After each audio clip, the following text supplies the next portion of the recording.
Shall we begin? Shall we begin?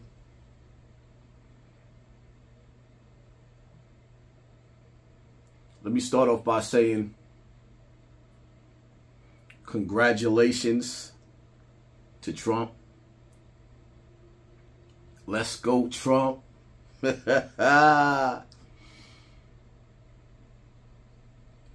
in my life have I participated, felt the need to participate, or ever even trusted in a politician. Ever. Right?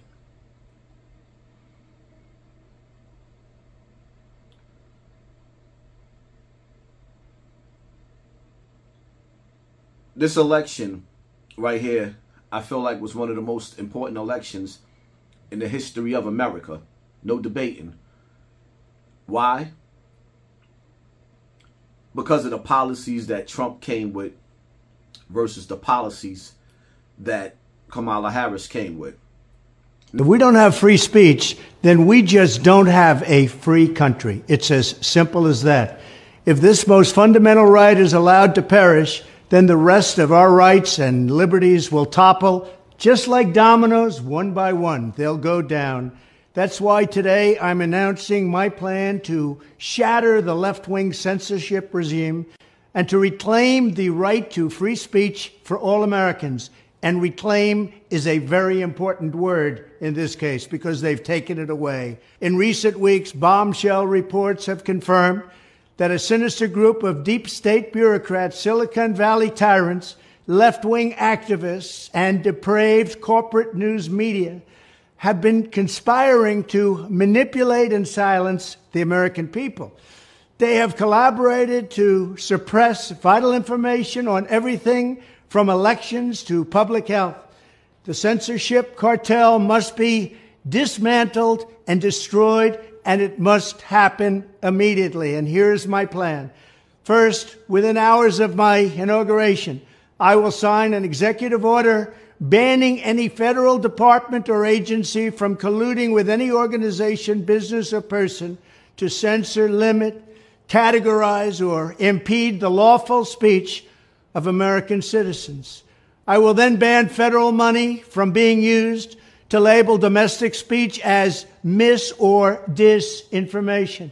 And I will begin the process of identifying and firing every federal bureaucrat who has engaged in domestic censorship, directly or indirectly, whether they are the Department of Homeland Security, the Department of Health, Human Services, the FBI, the DOJ, no matter who they are. Second, I will order the Department of Justice to investigate all parties involved in the new online censorship regime, which is absolutely destructive and terrible, and to aggressively prosecute any and all crimes identified. These include possible violations of federal civil rights law, campaign finance laws, federal election law, securities law, and antitrust laws, the Hatch Act, and a host of other potential criminal, civil, regulatory, and constitutional offenses. To assist in these efforts, I am urging House Republicans to immediately send preservation letters, and we have to do this right now, to the Biden administration, the Biden campaign, and every Silicon Valley tech giant, ordering them not to destroy evidence of censorship. Third, upon my inauguration as president, I will ask Congress to send a bill to my desk revising Section 230 to get big online platforms out of censorship business.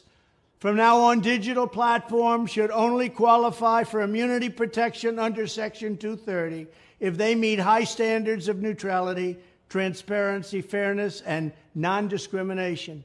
We should require these platforms to increase their efforts to take down unlawful content such as child exploitation and promoting terrorism, while dramatically curtailing their power to arbitrarily restrict lawful speech. Fourth, we need to break up the entire toxic censorship industry that has arisen under the false guise of tackling so-called mis- and disinformation. The federal government should immediately stop funding all nonprofits and academic programs that support this authoritarian project. If any U.S. university is discovered to have engaged in censorship activities or election interferences in the past, such as flagging social media content for removal of blacklisting, those universities should lose federal research dollars and federal student loan support for a period of 5 years and maybe more.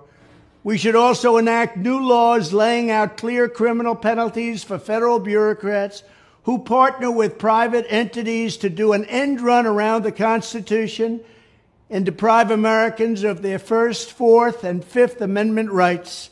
In other words, deprive them of their vote. And once you lose those elections, and once you lose your borders like we have, you no longer have a country. Furthermore, to confront the problems of major platforms being infiltrated by legions of former deep staters and intelligence officials, there should be a 7-year cooling off period before any employee of the FBI, CIA, NSA, DNI, DHS, or DOD is allowed to take a job at a company possessing vast quantities of U.S. user data. Fifth, the time has finally come for Congress to pass a digital Bill of Rights.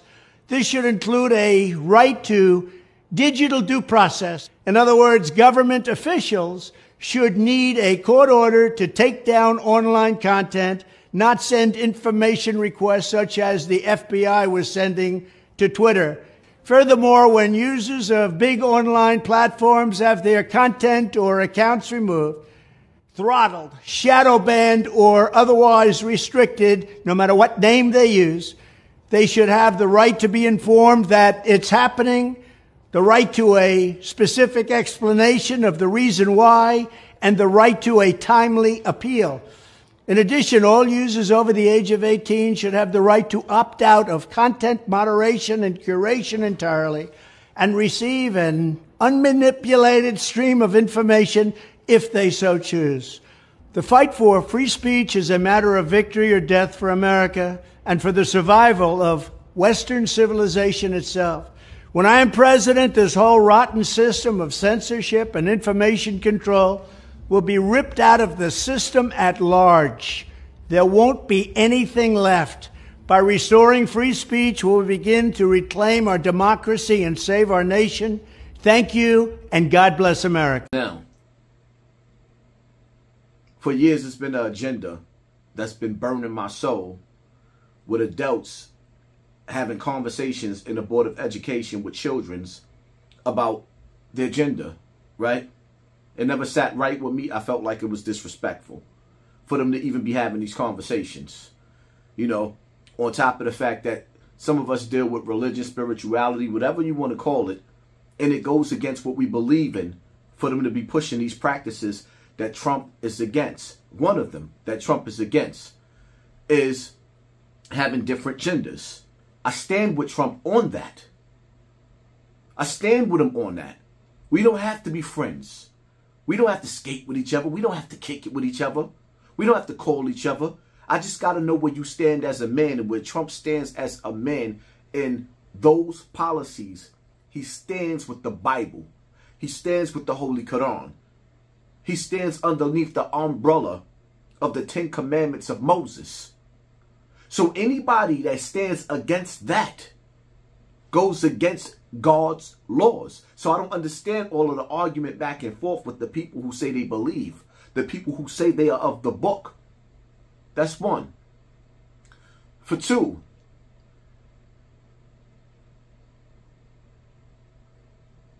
already since Trump been in the office, he has all of these countries, the presidents, ready to sit down and have communications with him and congratulating him. China congratulating him, saying, I hope we can sit down and talk and do business. That's what I like to hear. See, this situation is like, you know, when you got a parent, you got two parents or children, right? They keep going outside and fighting with each other and fighting. And then as soon as the parents sit down and talk, the kids become best friends. Yeah. The only thing is we adults. And we dealing with grown men, warmongers, with buttons, with red buttons. Once they push that button, the earth goes kaboom. What part y'all didn't understand, right? It's so many policies that Trump had that made me, he's even sitting down and talking about how he's going to unleash hell on the drug cartels. For all of the drugs and all of the fentanyl and all the family members. Like my father's best friend that just passed away, Dow, from a drug overdose. He's waging war on drug cartels. Are we not sick and tired of drugs being sold in our community? Yeah, I am. Absolutely. And yeah, I got friends from back in the days that used to be in the streets and selling drugs, and I used to be in the streets, contributing to that evil lifestyle, but I don't live there no more. I don't live there no more. The things of the past is left in the past, and we repent on those. So yeah, I'm sorry. In the neighborhood that I live in right now, if you get caught selling drugs in my neighborhood, we're going to tell on you. See me, I don't do the court thing. That's not really my thing, but I will call my next door neighbor. And be like, Barbara? Yeah, they got some drugs up in the house. Yeah, Barbara, call whoever you know down at the precinct and go get them out of here. We don't want that in our neighborhood. See, when you become a certain age, you live like a civilian. I don't want no drugs next to me. I spend money and pay taxes on a higher bracket level to make sure my kids live on a higher elevation of higher learning and deal and live around people that don't want to live like savages. I'm not saying we perfect, but we spend the type of money that we spend not to come outside and have garbage all over the place, junkies all over the place, drug needles all over the place. I'm sorry, so I'm with Trump with that. I hate drugs. I don't respect the drug game. I don't respect drug dealers. No, I don't. Back in the days, we did all we knew how to do. But at some point in some time, being a 40 and 50 and 60-year-old drug dealer, nah, I'm not with that. Trump policies is unheard of. Even to the point to where that when I sit back and I analyze Donald Trump, I'm like, yo, I'm afraid for that man. I am really afraid for him. It's something like, you know how you just feel something in your gut, like something is not right and something they're not telling us? Right now, life feels like a horror movie. You ever go outside and it just feels eerie and you like, yo, let me go back in the house. Something don't feel right today. That's what America feels like right now. And the fact that Trump is in office, not saying that Trump is the bad guy, but it feels worse. Do you people think that everything that they did to put their knee on our necks for over 400 years, they just going to let Trump get in the office and overturn that? Y'all really believe that? Do y'all really believe that they're going to let this man do everything that he say he's trying to do, and they already showed you that he already had 2 or 3 attempts on his life?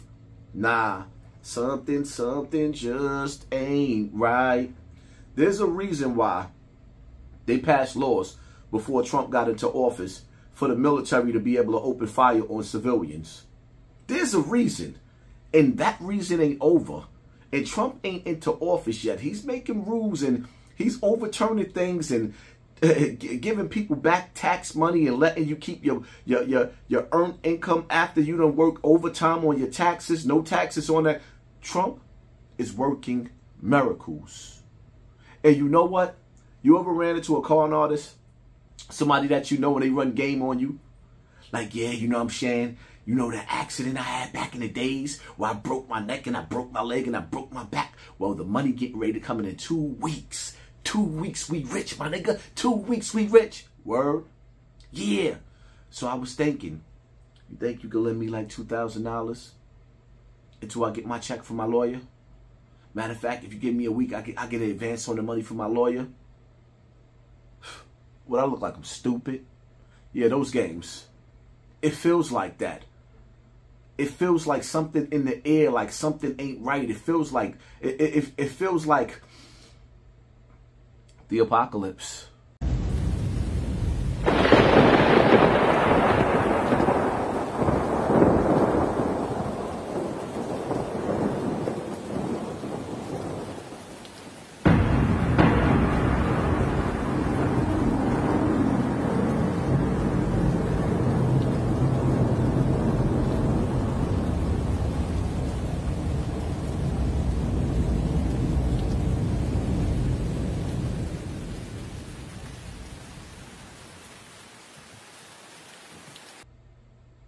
It feels like the hurricane that just hit North Carolina, that wiped away them towns. Families still ain't found. They're not speaking about that. It feels like the earthquake that just hit New York. When I was in my bed, I felt my bed shaking and jumped up. 2 hours, 3 hours later, earthquake hit again. We living in the signs of the times. It feels like for the first time in history, the first time in history, it snowed in Saudi Arabia. It feels like all those movies that we watched, The Day After Tomorrow, the movie 2012. Remember all them doomsday? It feels like doom and gloom coming. It feels like something that these scientists is not telling us. You really think that these people are going to allow Trump to get in office and they're going to let him take all those poisonous ingredients out of our food that shouldn't have been there anyway?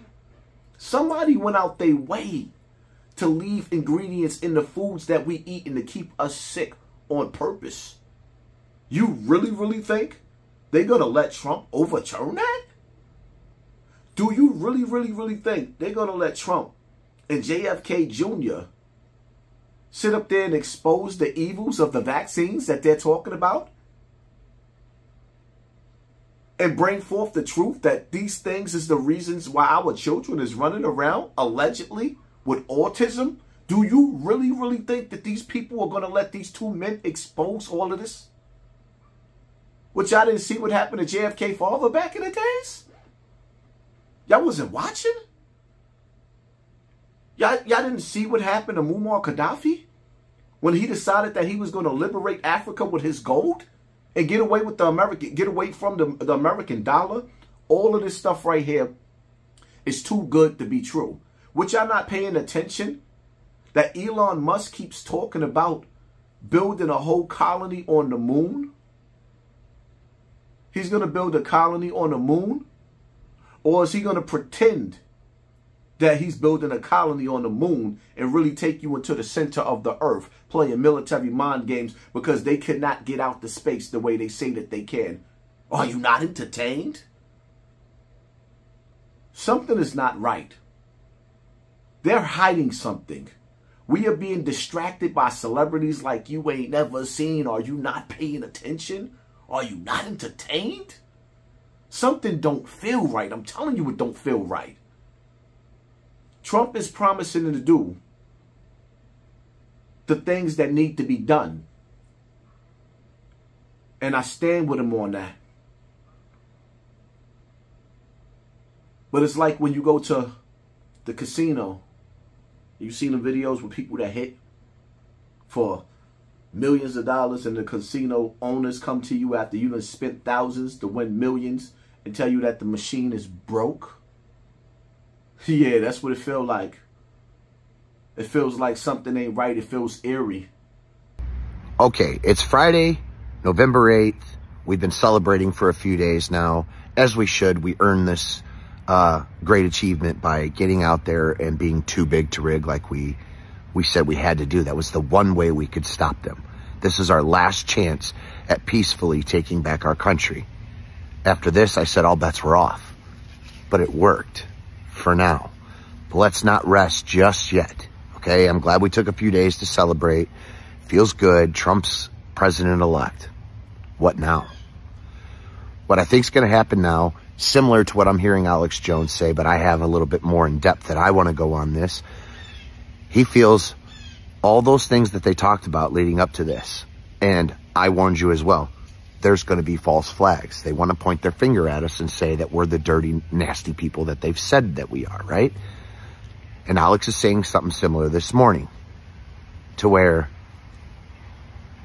they want to have a false flag of some sort to make a race issue and say that Trump's coming after black people and that he's going to use the military to go after them. Funny thing is, they're projecting because they're the ones that had set up for our military to come after us, having that DOD directive that Biden, his administration okayed, to where they can use force on American citizens. They did this, okay? But they want to paint the picture that Trump's the bad guy and he's the one. So wait and watch for a false flag. I don't think it's going to work the way they think it is, because look how awake people are right now. Trump is up 5 million in the popular vote. These people have lost the ability to steer a narrative.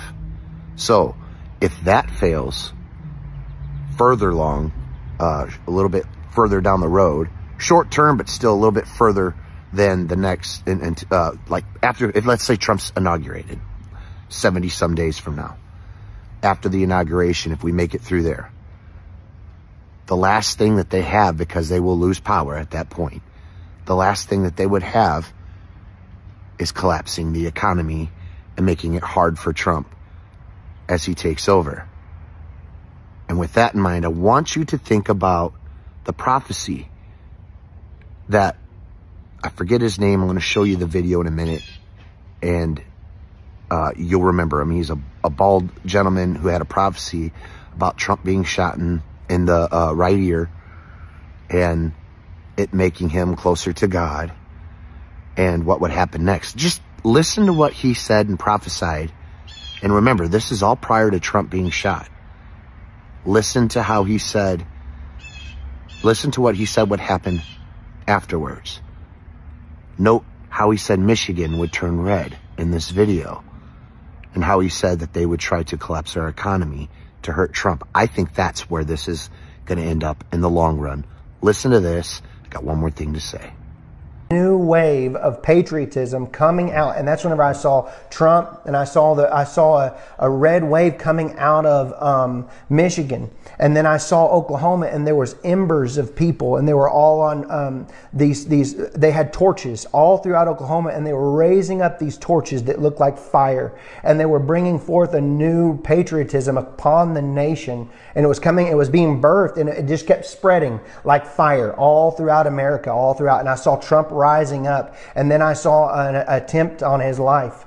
This bullet flew by his ear, and it came so close to his head that it busted his eardrum. And I saw he fell to his knees during this time frame, and he started worshiping the Lord. He got radically born again during this time frame. I'm talking, people say he's saved now, but he becomes really on fire for Jesus, for what I saw coming.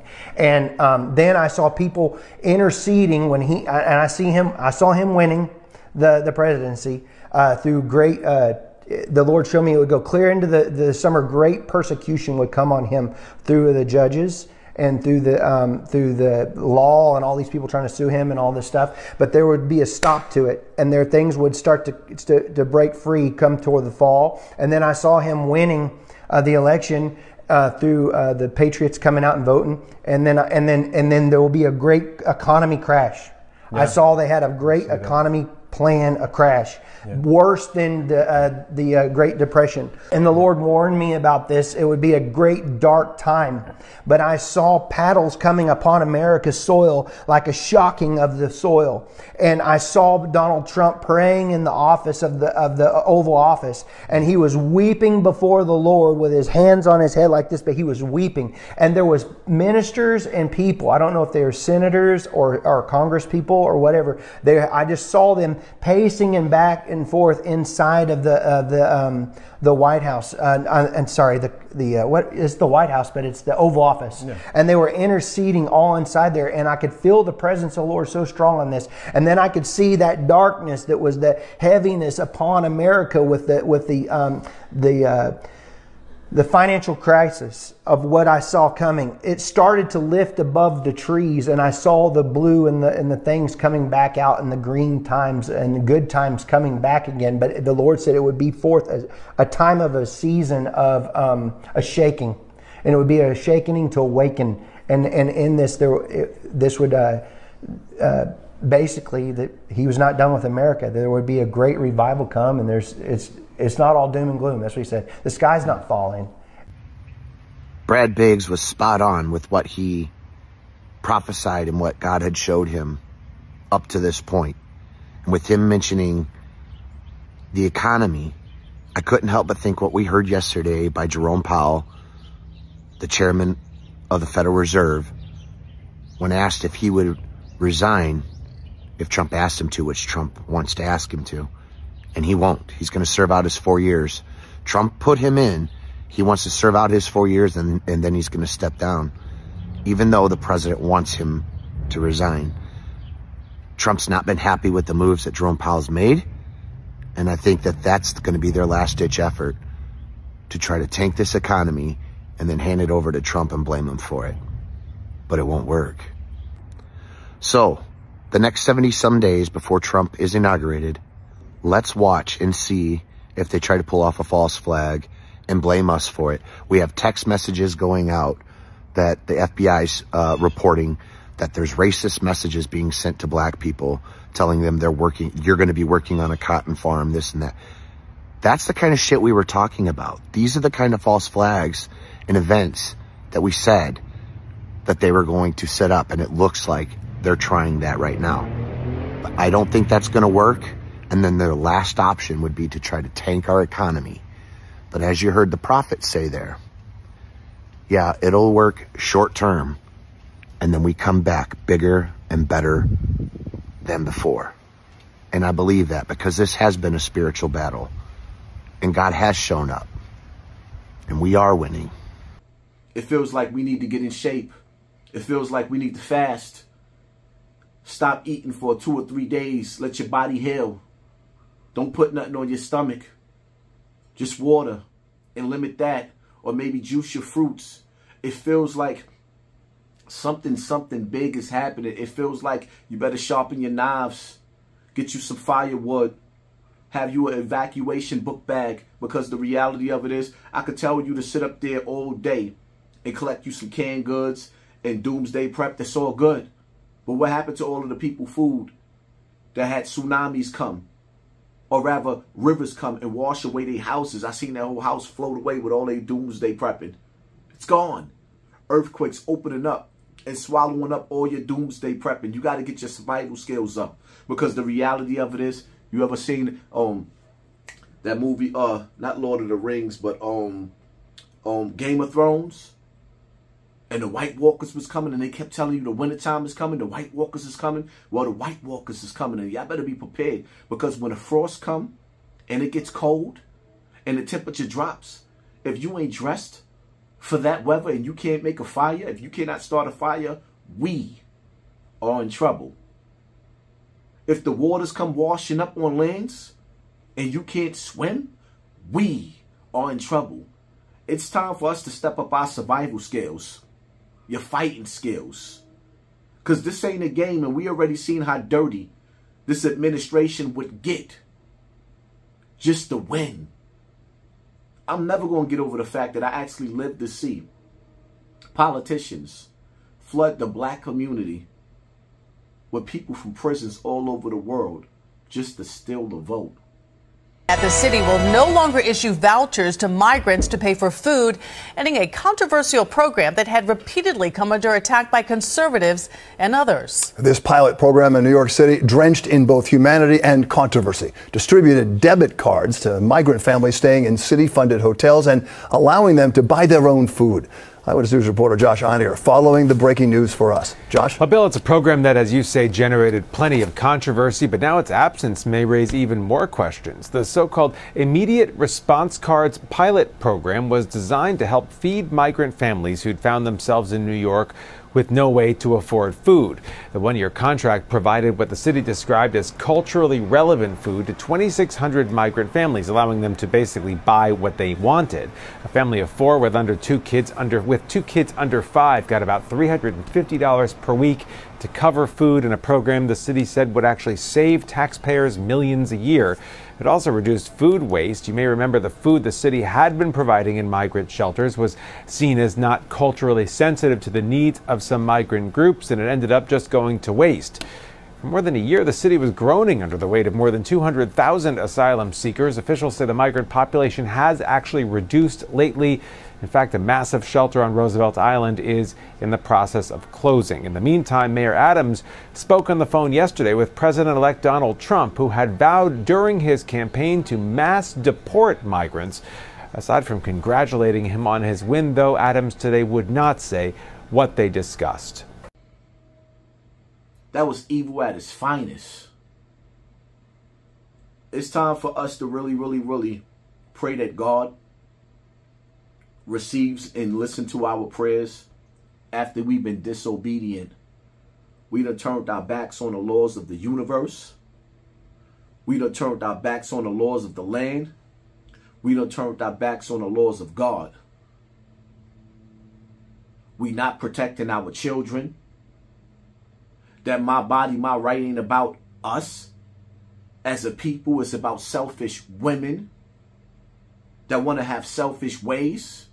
And now you got a bunch of women all over the internet talking about for the next 4 years that y'all shouldn't give men sex. Hello?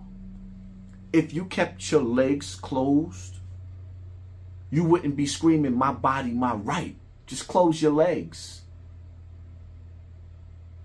It is what it is. This is just part one of my rant.